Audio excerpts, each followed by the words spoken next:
Hello my dear students, how are you? I hope you all are very well. Yes बेटा जी, आज हम start करेंगे for class 8 chapter 14 chemical effects of electric current. इससे पहले हमने साउंड चैप्टर कंप्लीट कर लिया है। आई होप आपको समझ आया होगा। तो आज हम ये चैप्टर करेंगे बेटे chemical effect of electric current. Electric current, इससे पहले आपने क्लास 6 और 7 में आप पढ़ के आए हो। इलेक्ट्रिक करंट क्या है, इलेक्ट्रिसिटी है क्या, फ्लो ऑफ इलेक्ट्रिक चार्ज। जो इलेक्ट्रिक चार्ज होते हैं, पॉजिटिव नेगेटिव चार्ज होते हैं, इन्हीं का जो फ्लो होता है किसी भी सर्किट के अंदर, उसको हम इलेक्ट्रिसिटी बोलते हैं। तो इलेक्ट्रिसिटी के क्या क्या इफेक्ट होते हैं? क्लास 6 में आपने लाइटिंग इफेक्ट पढ़ा था। इलेक्ट्रिसिटी की वजह से हमें लाइट मिलती है। आप जो घर में बल्ब, CFL, ट्यूबलाइट्स आप यूज़ करते हो, उन सबसे जो आपको लाइट मिल रही है ना, आपका लाइट सोर्स यानी कि लाइट वाली एनर्जी का जो सोर्स यहाँ पे है वो कौन है? इलेक्ट्रिसिटी। इलेक्ट्रिसिटी की वजह से आपको लाइट मिल रही है, ठीक है। फिर क्लास 7 में हमने पढ़ा था हीटिंग इफेक्ट ऑफ इलेक्ट्रिसिटी, कि इलेक्ट्रिसिटी की वजह से हीट भी प्रोड्यूस होती है। इवन इलेक्ट्रोमैग्नेट भी हमने वहाँ पे किया था कि जो हमारी इलेक्ट्रिसिटी होती है उसकी वजह से मैग्नेटिक इफेक्ट भी प्रोड्यूस होता है। और उसी प्रिंसिपल पे फिर जो अपनी जो इलेक्ट्रोमैग्नेट होती है उनको डिज़ाइन किया जाता है और अलग अलग जगह पे उनको यूज़ किया जाता है, ठीक है। तो अभी इसी चीज़ को कंटिन्यू करते हुए देखिए बेटा, दो चीज़ें यहाँ पे इंपॉर्टेंट, एक कंडक्टर, एक इंसुलेटर। वो मटेरियल जो अपने अंदर से इलेक्ट्रिसिटी को फ्लो होने देंगे उनको तो बोलेंगे कंडक्टर, और जो अपने अंदर से इलेक्ट्रिसिटी को फ्लो नहीं करने देंगे, अलो नहीं करेंगे इलेक्ट्रिसिटी को टू फ्लो थ्रू देम, उनको बोलेंगे इंसुलेटर, ठीक है। And all metals are good conductor of electricity. And second side जो इंसुलेटर है उसमें आपके क्या हो जाएंगे? वुड है, प्लास्टिक है, रबर है, क्लॉथ्स है, ये सभी क्या है? आपके इंसुलेटर हैं। और you can say poor conductor of electricity. तो ये चीजें तो हम पढ़ चुके हैं। अब जो हम टॉपिक यहाँ पे करने जा रहे हैं, एक क्वेश्चन यहाँ पे राइज होता है, डू लिक्विड्स कंडक्ट इलेक्ट्रिसिटी? अब तक जब भी हम कंडक्टर और इंसुलेटर की बात कर रहे थे, मैंने आपको बोला all metals are good conductor of electricity. Metals कैसे होते हैं? सॉलिड्स होते हैं, ठीक है। सॉलिड्स ने तो इलेक्ट्रिसिटी को कंडक्ट किया, लेकिन क्वेश्चन यहाँ पे आया कि क्या जो लिक्विड्स हैं क्या वो भी इलेक्ट्रिसिटी को कंडक्ट करते हैं? देन यस, हाँ, इस चैप्टर में हम उन्हीं के बारे में पढ़ेंगे कि कुछ लिक्विड्स भी ऐसे होते हैं जो अपने अंदर से इलेक्ट्रिसिटी को कंडक्ट करते हैं, ठीक है। हाँ, यहाँ पे बेटा जी देखिए, एक यहाँ पे एक मेन डिफरेंस आता है, some difference in the conduction of electricity by solids and liquids. Solids ने इलेक्ट्रिसिटी को कंडक्ट किया। आपने मेटल्स के बारे में पढ़ा था इन क्लास 7 कि वो अपने अंदर से इलेक्ट्रिसिटी को पास होने देते हैं। अब हम बात कर रहे हैं लिक्विड्स की, कि लिक्विड्स भी अपने अंदर से इलेक्ट्रिसिटी को पास होने देते हैं, ठीक है। यानी कि जो लिक्विड्स हैं वो भी इलेक्ट्रिसिटी को कंडक्ट करने में हेल्प करते हैं, ठीक है। लेकिन यहाँ पे जो डिफरेंस है वो क्या है बेटा? देखिए, जो आपके सॉलिड्स होते हैं ना, उनके अंदर जो इलेक्ट्रिसिटी जो फ्लो कर रही है वो किसकी हेल्प से होती है? इलेक्ट्रॉन्स की हेल्प से, ठीक है। जो मेटल्स होते हैं, जो सॉलिड्स होते हैं, जो भी कंडक्टर हैं, उन सब के अंदर, सॉलिड कंडक्टर के अंदर इलेक्ट्रिसिटी का जो फ्लो हो पा रहा है ना, यानी कि वहां पर जो चार्ज फ्लो हो रहा है वो किसकी वजह से, किसकी हेल्प से? That is conducted by electrons. But यहां जब हम लिक्विड्स की बात करेंगे तो यहां पर क्या होता है बेटा, जो लिक्विड सॉल्यूशन होते हैं ना, जो अपने अंदर से इलेक्ट्रिसिटी को कंडक्ट करते हैं, तो वो इलेक्ट्रिसिटी कंडक्ट होती है with the help of ions, ठीक है। और ये जो आयंस होते हैं ना, ये भी क्या होंगे? पॉजिटिवली चार्ज होंगे एंड नेगेटिवली चार्ज होंगे। Positive charge and negative charge, जिनको हम क्या बोल देते हैं? Cation and anion. Cation and anion. अब समझना है कैसे याद रखेंगे कि कौन से पॉजिटिव है, कौन से नेगेटिव है। देखो, कैट, हमने क्या बनाया? एक कैट बनाया। कैट की आईज आप बना रहे हो इस तरीके से, ठीक है। तो क्या बनाया मैंने यहाँ पे? Positive charge. कैट के आयन हो गए हैं ये, ठीक है। कौन से चार्ज हैं इनके? नॉर्मल आप ड्राइंग करते हो तो इसी तरीके से बनाते हैं ना, पॉजिटिव बना दिए उनके, यहाँ पे उनके पैर बन गए हैं, आईज इनकी ये बन गई है। तो यहाँ पर देखिए बेटा, आप इसी से थोड़ा सा रिलेट कर लीजिए। कैट्स पॉजिटिव है, यानी कि जो पॉजिटिव चार्ज होंगे वो कौन होंगे? हमारे कैटायन होंगे, ठीक है। एक बेसिक ट्रिक बता रही हूँ इसको याद रखने के लिए। अनायन, अनायन में क्या होता है? अनायन सुनने में कुछ अनियन जैसा नहीं लग रहा है? प्याज, अनायन, अनियन हम बोल देते हैं। और अनियन को कट करते हैं तो क्या होता है? आंसू निकलते हैं आईज से, टीयर्स, ठीक है। आपने जो आपका प्याज है, ऑनियन, आप उसको कट करोगे तो उससे क्या होगा? हमारी आईज में ढेरों आंसू आते हैं, पानी की यहाँ पे बरसात होनी शुरू हो जाती है, ठीक है। तो ये बरसात, ये ड्रॉप ड्रॉप बन रही है ना, ऐसे निकल रही है, नेगेटिव नेगेटिव, यानी कि जो अनायन होंगे वो कौन से होंगे, वो नेगेटिव चार्ज होंगे। ठीक है, जस्ट ये याद रखने के लिए मैंने आपको बताया है कि जो हमारे पॉजिटिवली चार्ज आयन होते हैं उनको तो बोला जाता है कटायन, और जो नेगेटिवली चार्ज होते हैं उनको बोला जाता है एनायन। याद आपको रखना है। रिलेट कर लेंगे ऑनियन से, ऑनियन को कट करते हैं तो आइज में आते हैं टीयर्स। बरसात होती है, बरसात को हम इस तरीके से ड्रॉप ऐसे बना देते हैं ना, बारिश हो रही है आइज से, तो ये क्या हो गए, हमारे नेगेटिव चार्ज हो गए हैं एनायन। यहाँ से सिर्फ अभी आपको यही याद रखना है। तो मैंने आपको डिफरेंस बताया कि सॉलिड्स के अंदर जो इलेक्ट्रिसिटी कंडक्ट होती है वो इलेक्ट्रॉन्स की वजह से होती है, एंड इन लिक्विड्स जो लिक्विड्स कंडक्ट करेंगे इलेक्ट्रिसिटी को वो किसकी हेल्प से होंगी, आयंस की वजह से होंगी। आयंस होंगे टू, पॉजिटिव चार्ज और नेगेटिवली चार्ज। जो पॉजिटिव चार्ज है उनको बोला जाता है कटायन, और जो नेगेटिव चार्ज होते हैं उनको बोला जाता है अनायन। ठीक है, तो एक तो डिफरेंस ये हो गया। सेकेंड डिफरेंस,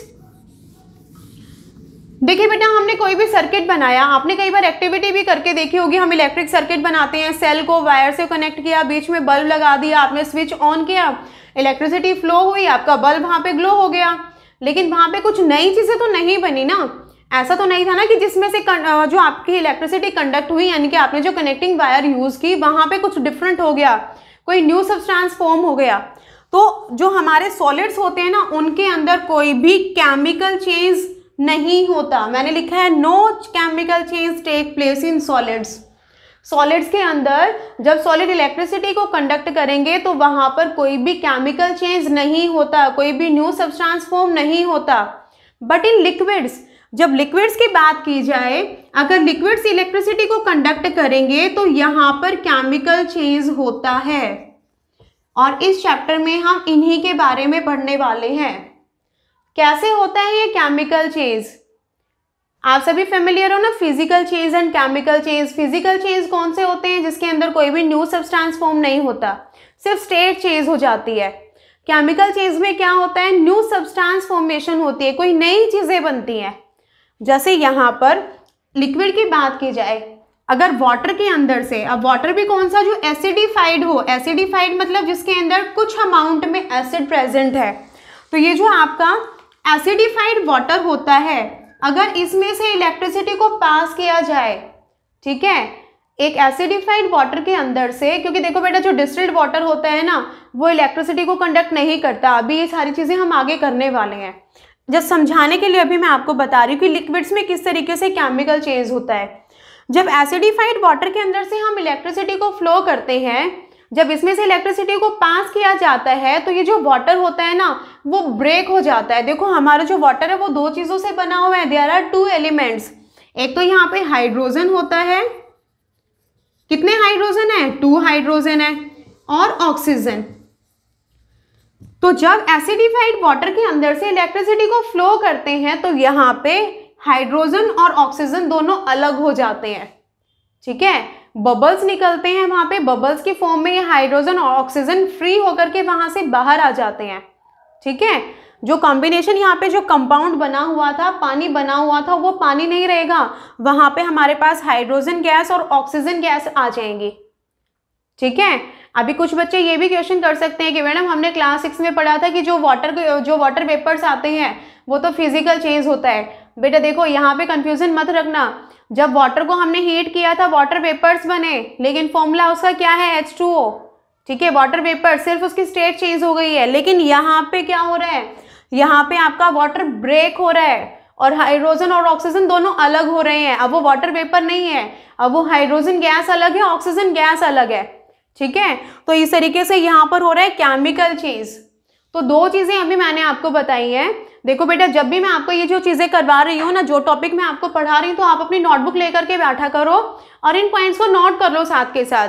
अभी मैंने आपको बताया कि जो लिक्विड्स हैं वो इलेक्ट्रिसिटी को कंडक्ट करते हैं, सभी नहीं, कुछ अच्छे से करते हैं, कुछ अच्छे से नहीं करते हैं, कुछ पुअर कंडक्टर होते हैं, कुछ गुड कंडक्टर होते हैं, उनको अभी हम क्लासीफाई करेंगे। मेन जो अभी यहाँ पे क्वेश्चन आपसे पूछा जा सकता है कि what is the difference in the conduction of electricity in solids and liquids, कि सॉलिड्स और लिक्विड्स में जो इलेक्ट्रिसिटी कंडक्ट होती है उसमें डिफरेंस क्या है। तो फर्स्ट पॉइंट तो यहाँ पे हो गया कि सॉलिड्स के अंदर इलेक्ट्रिसिटी कंडक्ट होती है किसकी हेल्प से, इलेक्ट्रॉन्स की हेल्प से। जो नेगेटिव चार्ज होते हैं, और लिक्विड्स में जो इलेक्ट्रिसिटी कंडक्ट होगी वो आयंस की हेल्प से। आयंस क्या होंगे आपके, एक पॉजिटिवली चार्ज, एक नेगेटिवली चार्ज। जो पॉजिटिवली है वो आपके कैटायंस हो गए, और जो अनायंस है दोज आर नेगेटिव चार्ज। ठीक है, वन वर्ड क्वेश्चंस में भी आपसे पूछा जा सकता है कि जो कैटायंस होते हैं उनके ऊपर कौन सा चार्ज होता है, पॉजिटिव होता है, नेगेटिव होता है, या अनायन होते हैं, या फिर आपसे ऐसे पूछ लेंगे कि जो पॉजिटिवली चार्ज आयंस हैं उनका क्या नेम है। ठीक है, तो ये चीज़ें आपको अपने माइंड में अच्छे से स्टोर करके रखनी है। ओके, ये तो हो गया बेटा इनके बीच में डिफरेंस।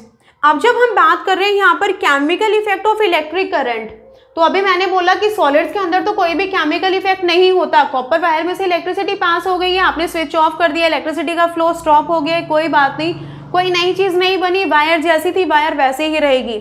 ठीक है, लेकिन वाटर के अंदर, लिक्विड के अंदर जब हमने यहाँ से इलेक्ट्रिसिटी को पास करवाया तो क्या हो गया, वाटर वहाँ पे ब्रेक हो गया, हाइड्रोजन गैस अलग हो गई, ऑक्सीजन गैस अलग हो गई, यानी ये केमिकल चेंज हुआ।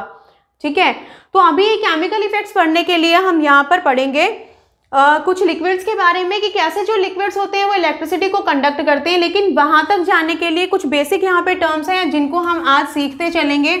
सबसे पहले हमारे पास वर्ड आता है इलेक्ट्रोलाइट। देखिए बेटा, अभी मैंने बताया दोज लिक्विड्स, वो लिक्विड जो अपने अंदर से इलेक्ट्रिसिटी को कंडक्ट करते हैं। ठीक है, those liquids which conduct electricity. Liquids की भी बात कर सकते हो, या आप कोई भी यहां पर salt solutions which conduct electricity, उनको बोला जाएगा इलेक्ट्रोलाइट। ठीक है, दोज लिक्विड्स और salt solution which conduct electricity are called electrolytes.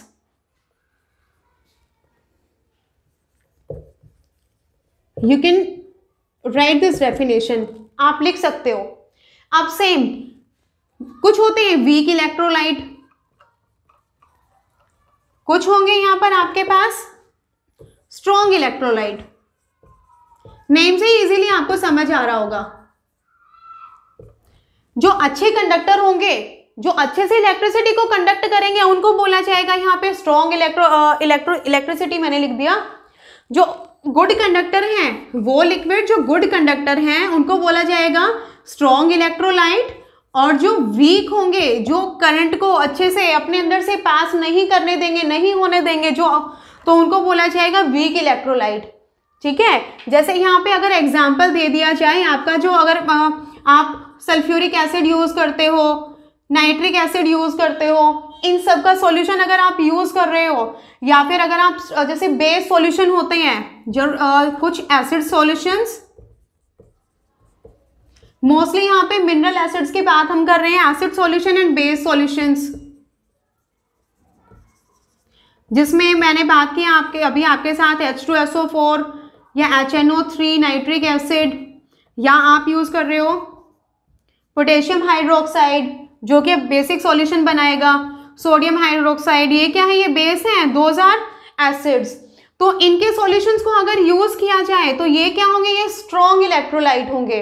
Weak electrolyte means जैसे आप लेमन जूस यूज करते हो, लेमन जूस में क्या होता है बेटा, सिट्रिक एसिड होता है, या फिर आप विनेगर यूज करते हो, विनेगर में एसिटिक एसिड होता है। ठीक है, तो अब यहाँ से आपको कुछ चीजें तो देखो क्लियर हो गई होंगी। दोज लिक्विड सॉल्ट सॉल्यूशंस, ठीक है, ऐसे लिक्विड या फिर सॉल्ट सॉल्यूशन भी हो सकते हैं which conduct electricity are called electrolyte. अब एग्जांपल में मैंने आपको एसिड भी लिखवाया है, बेस भी लिखवाया है, तो मींस जो एसिड सॉल्यूशन है, बेस सॉल्यूशन है, या फिर सॉल्ट सॉल्यूशन। ठीक है, एसिड सॉल्यूशन, बेस सॉल्यूशन और सॉल्ट सॉल्यूशन तीनों ही इलेक्ट्रिसिटी को कंडक्ट करेंगे। ठीक है, यू कैन नोट दिस, आप लिख सकते हो कि आपके एसिड सॉल्यूशन होंगे, यानी कि अगर आप एसिडिफाइड वाटर यूज कर रहे हो, या आपने क्या किया है, आपका जो वाटर था उसको बेसिक बना दिया, आपने बेस डिसॉल्व कर दिए उसको, या फिर आपने सॉल्ट डाल दिया, सॉल्ट सॉल्यूशन, तो वो इलेक्ट्रिसिटी को कंडक्ट करेंगे। ठीक है, तो ये स्ट्रॉन्ग इलेक्ट्रोलाइट जो अच्छे से, जो बहुत अच्छे से इलेक्ट्रिसिटी को कंडक्ट करेंगे वो स्ट्रॉन्ग इलेक्ट्रोलाइट हो जाएंगे, जो अच्छे से कंडक्ट नहीं कर पाएंगे उनको वीक इलेक्ट्रोलाइट बोला जाएगा। ठीक है, आई होप आपको ये जो टर्म है वो क्लियर हो गई होगी कि इलेक्ट्रोलाइट किन्हें बोला जाता है। इसके बाद सेकेंड टर्म है हमारे पास इलेक्ट्रोड। इलेक्ट्रोड किसे बोलते हैं?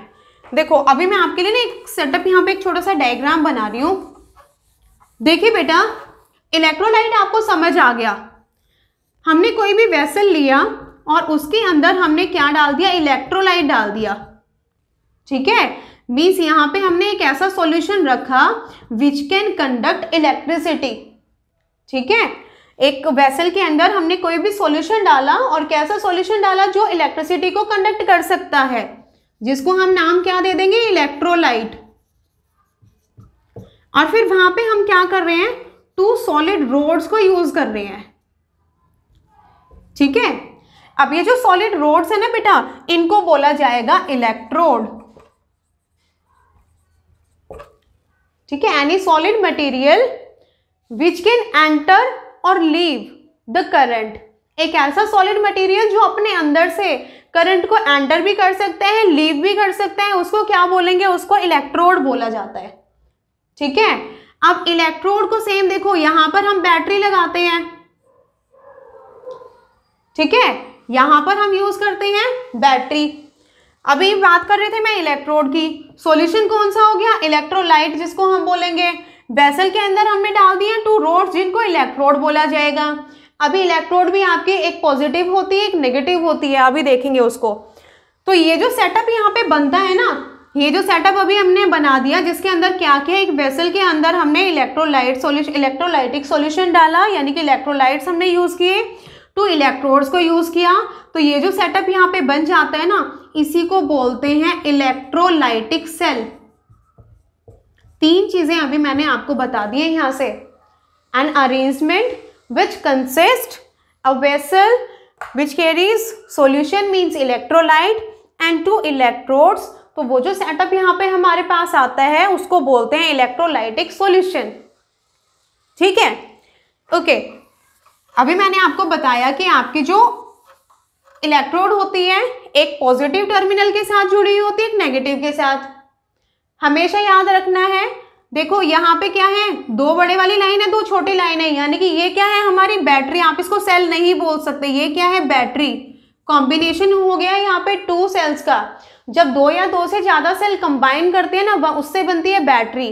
ठीक है, अगर आपको सेल बनाना है तो हम सिर्फ ये सिंबल यूज करेंगे।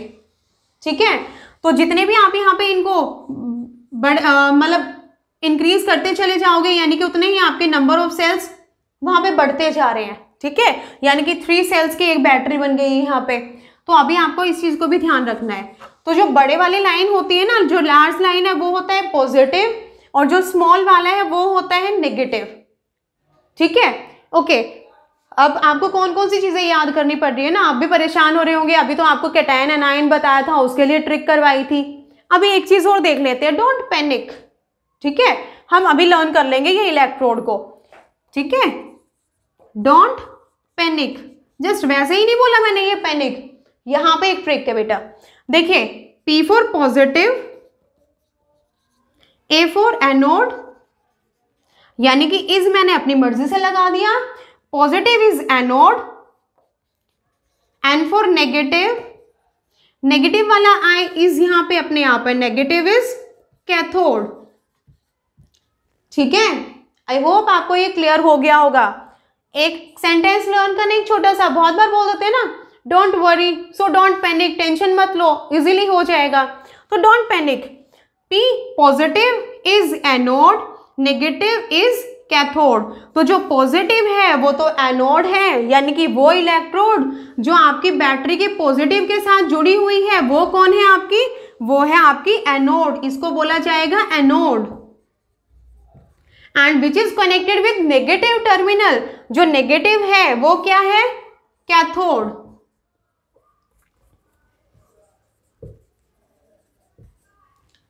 ठीक है, तो अभी मैंने आपको 2 चीजें और अलग से सिखाई है, ये भी आपको लर्न करनी है, नोट कर लेना इन चीजों को। एक तो मैंने आपको बताया था कैटायन और अनायन। आपके जो अनायन थे वो नेगेटिवली चार्ज थे और कैटायन आपके पॉजिटिवली थे। ठीक है, यहाँ पे ऑपोजिट हो गया है, क्योंकि कई बच्चे क्या कर लेते, चलो ठीक है कैटायन आपका क्या हो गया है? पॉजिटिव, तो चलो ठीक है कैथोड भी पॉजिटिव। अनायन नेगेटिव है तो वो क्या हो जाएगा? जो एनोड है वो भी नेगेटिव, लेकिन नहीं, यहाँ पे ऑपोजिट हो रहा है। ठीक है, दोनों को कैसे याद रखना है वो मैंने आपको बता दिया है। तो आपका जो पॉजिटिव है, positive is anode and negative is cathode. Okay, clear है बेटा? तो देखिए बेटा जी, अपना एक जो सेटअप है ना, जिसके अंदर क्या है, एक वेसल में हमने यूज किया है सॉल्ट सॉल्यूशन। आप यूज कर सकते हो या कोई भी आप वहाँ पे बेसिक सॉल्यूशन भी यूज कर सकते हो, एसिडिक सॉल्यूशन भी यूज कर सकते हो, या फिर सिंपली हमने लिख दिया इलेक्ट्रोलाइट। इलेक्ट्रोलाइट कौन होते हैं? जो इलेक्ट्रिसिटी को कंडक्ट करते हैं।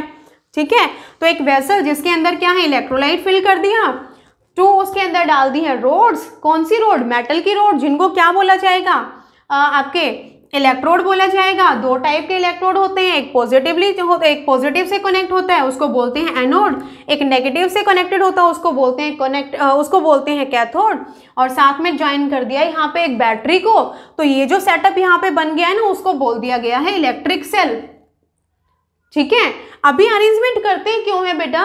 क्योंकि यहाँ पर हमने ये जो सॉल्ट सॉल्यूशन डाला और जो ये रोड्स हम यहाँ पे यूज कर रहे हैं ना, तो यहाँ पे एक केमिकल रिएक्शन होती है। और ये जब केमिकल रिएक्शन होती है ना, उसकी वजह से यहाँ पर करंट फ्लो, यानी कि जो चार्ज है वो फ्लो करता है। और जब ये चार्ज फ्लो करता है तो उसकी वजह से फिर क्या होगा, इलेक्ट्रिसिटी प्रोड्यूस होती है। ठीक है, एक एक्टिविटी है, वो एक्टिविटी के अंदर यही दिखाया गया है कि किस तरीके से यहाँ पर केमिकल चेंज होता है और इलेक्ट्रिसिटी प्रोड्यूस होती है, जिसको लेमन सेल बोल दिया जाता है। एक लेमन लेना है और लेमन के अंदर मतलब लेमन को कट कर लीजिए। सेम यहाँ पर आपको 2 नेल्स डालनी है, अलग अलग आप मेटल्स ये यूज कर लेना। एक जिंक की आप यूज कर लेना, एक आयरन की यूज कर लेना। और फिर क्या करना है, वायर ले लेनी है और बीच में आपको लगा देना है यहाँ पे एक बल्ब, और दोनों के टर्मिनल को इस तरीके से यहाँ पे आप कनेक्ट कर देंगे। ठीक है, कुछ देर के बाद आप देखेंगे आपका जो ये बल्ब है ना, ये ग्लो करने लग जाएगा। भाई हमने ना तो बैटरी लगाई, ना आपने स्विच के साथ कनेक्ट किया, लेकिन कैसे यहाँ पे ग्लो हुआ? क्यों? क्योंकि यहाँ पर ये जो आपने इलेक्ट्रोड्स यहाँ पे यूज किए ना, तो यहाँ एक केमिकल रिएक्शन होगा, एक केमिकल चेंज होगा, जिसकी वजह से यहाँ पर जो चार्ज है वो आपके फ्लो करना शुरू कर देंगे इसके अंदर, और आपका जो बल्ब है वो ग्लो हो जाएगा। ठीक है, तो इसी तरीके से बेटा ये जो अपने इलेक्ट्रोलाइटिक सेल होते हैं ना, यहाँ पर भी इलेक्ट्रिसिटी प्रोड्यूस होती है। अब एक क्वेश्चन और यहाँ पे आता है, ठीक है इलेक्ट्रिसिटी प्रोड्यूस हो रही है, लेकिन फिर भी बैटरी क्यों लगाई?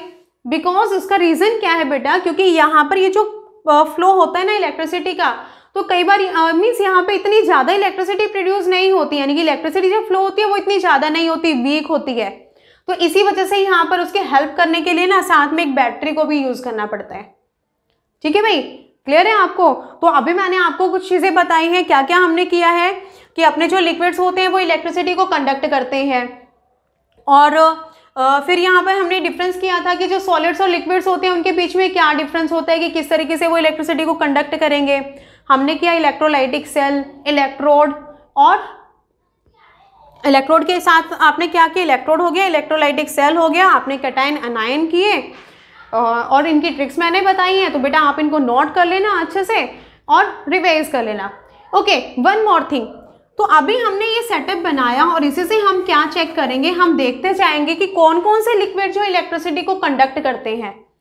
ठीक है, तो इस तरीके से आप भी एक अपना एक सेटअप कर सकते हैं। आप घर में अभी फ्री हो, क्योंकि स्कूल तो आपको जाना नहीं हो रहा है, तो आप ये एक्टिविटी करके देख सकते हो। तो अब ये भाई हमारे पास आप बोलोगे कि मैम एसिड्स कहाँ से लेके आए, तो कोई बात नहीं, आप घर में जो अवेलेबल चीज़ें होती है ना, आप वही चीज़ें यहाँ पे यूज़ कर सकते हो। जैसे हम उसमें क्या यूज़ करेंगे, आप वाटर यूज़ कर सकते हो। वाटर कौन सा? Tap water. मिल्क आप यूज़ कर सकते हो, आपके घर में लेमन जूस अवेलेबल होगा। ठीक है, उन सब चीज़ों को आप यूज़ कर सकते हो। तो बेटे जब ये एक्टिविटी यहाँ से करके देखी जाती है ना, जब हम चेक करते हैं, मीन्स एक्टिविटी है to check whether the liquid conduct electricity और नॉट, कि कौन से जो आपके लिक्विड्स हैं वो इलेक्ट्रिसिटी को कंडक्ट करते हैं, कौन से नहीं करते हैं। तो बेटा यहाँ पे ये पाया जाता है कि जो अपना टैप वाटर है, टैप वाटर कहाँ से आता है? ग्राउंड वाटर हम यूज़ करते हैं, जो ट्यूबवेल्स की हेल्प से, वेल से या हैंड पंप से जो भी हम यूज़ कर रहे हैं, रिवर वाटर है, तो ये सभी क्या होते हैं? अच्छे कंडक्टर होते हैं इलेक्ट्रिसिटी के। क्यों होते हैं अच्छे कंडक्टर? क्योंकि बेटा इनके अंदर क्या होगा, टैप वाटर के अंदर बहुत सारे सॉल्ट जो मिनरल्स होते हैं वो नेचुरली डिजॉल्व होते हैं, और वही जो सॉल्ट उसके अंदर अवेलेबल होता है ना, वो उसको एक अच्छा कंडक्टर बना देता है। ठीक है, तो इसी चीज़ से आपको याद रखना है कि कभी भी आपको वेट हैंड से, गीले हाथों से गीले हाथ कब होंगे? जब आप पानी आपके हाथों में लगा हुआ होगा तो आप उससे कभी भी अपने स्विच को ऑन ऑफ नहीं करेंगे। क्यों? क्योंकि वो एक अच्छा कंडक्टर है। ठीक है, ओके। एक क्वेश्चन और है यहाँ पर, डिस्टिल्ड वाटर, क्या डिस्टिल्ड वाटर इलेक्ट्रिसिटी को कंडक्ट करता है? नो, जो डिस्टिल्ड वाटर है वो इलेक्ट्रिसिटी को कंडक्ट नहीं करता। ठीक है, आपका जो टैप वाटर है, रेन वाटर है, वो इलेक्ट्रिसिटी को कंडक्ट कर लेता है। क्योंकि रेन वाटर देखो बेटा, जब हमारे एटमॉस्फेयर में एंटर करता है ना, जैसे जैसे डाउनवर्ड आता है तो रेन वाटर के अंदर बहुत सारी जैसे इम्प्योरिटीज होती है वो उसके अंदर मिक्स हो जाती हैं। एसिड रेन तो आपने सुना है ना, जो गैसेस प्रेजेंट होती है वो वाटर के साथ, मीन्स जो पॉल्यूटेड, जो कुछ हार्मफुल गैसेस होती हैं, लाइक आपकी SO2 है वो सल्फ्यूरिक एसिड बनाएगी, NO2 है वो नाइट्रिक एसिड बनाएंगे। तो इस तरीके से वो आपके वाटर के साथ, यानी कि रेन वाटर के साथ कंबाइन करके रेन वाटर को बना देती हैं एसिडिक, और जिसकी वजह से अब जो हमारा रेन वाटर है वो अर्थ सरफेस पर आने के बाद अब वो इलेक्ट्रिसिटी को कंडक्ट कर लेता है। ठीक है, तो टैप वाटर और रेन वाटर जो है वो अच्छे कंडक्टर हो जाएंगे। अब मैं इतने अच्छे भी नहीं बोल रही, लेकिन हाँ, बट दे कंडक्ट इलेक्ट्रिसिटी। ठीक है, लेकिन जो डिस्टिल्ड वाटर होता है वो इलेक्ट्रिसिटी को कंडक्ट नहीं करता। डिस्टिल्ड वाटर इलेक्ट्रिसिटी को कंडक्ट नहीं करता, लेकिन आप इसको भी कंडक्टर बना सकते हो। तो कैसे बना सकते हो आप? इसके आंसर्स आप मुझे टाइप करके दोगे। ये मैंने आपको एक छोटा सा आपको एक होम टास्क दे दी है, आपको बताना है कि डिस्टिल्ड वाटर को आप किस तरीके से एक अच्छा कंडक्टर बना सकते हो, क्या क्या चीजें आप उसमें यूज कर सकते हो उसको एक कंडक्टर बनाने के लिए। तो जो ये वीडियो देखेंगे, इसको देखने के बाद में समझना, जो इंपॉर्टेंट पॉइंट्स हैं आप उनको नोट कर लीजिए। यहाँ से ये क्वेश्चन इंपॉर्टेंट क्वेश्चन बन रहा है, क्योंकि कई बार ये NCERT बुक के अंदर भी है ये क्वेश्चन, आपकी बुक्स में भी, जो भी बुक्स आप पढ़ रहे हो, इंपॉर्टेंट है ये पॉइंट कि जो डिस्टिल्ड वाटर होता है वो इलेक्ट्रिसिटी को कंडक्ट नहीं करता, बट हम उसको कंडक्टर कैसे बना सकते हैं। तो आप इसका आंसर मुझे कमेंट में आप टाइप करके देंगे। एंड जिन्होंने अभी भी चैनल को सब्सक्राइब नहीं किया तो चैनल को सब्सक्राइब कर लीजिए, बेल आइकन प्रेस कर दीजिए, जिससे कि बेटा जो भी यूजफुल नोटिफिकेशन आपको मिल जाए। और ये करने के बाद अपनी चैप्टर रीडिंग जरूर करेंगे, दैट इज़ वेरी मस्ट। जब तक आप रीडिंग नहीं करेंगे तो आपका भला नहीं होने वाला, और जब तक आपका भला नहीं होगा तो मेरा भला कैसे होगा भाई। ठीक है, ओके बेटा जी, तो पढ़ते रहिए, सीखते रहिए। Okay, bye and have a nice day.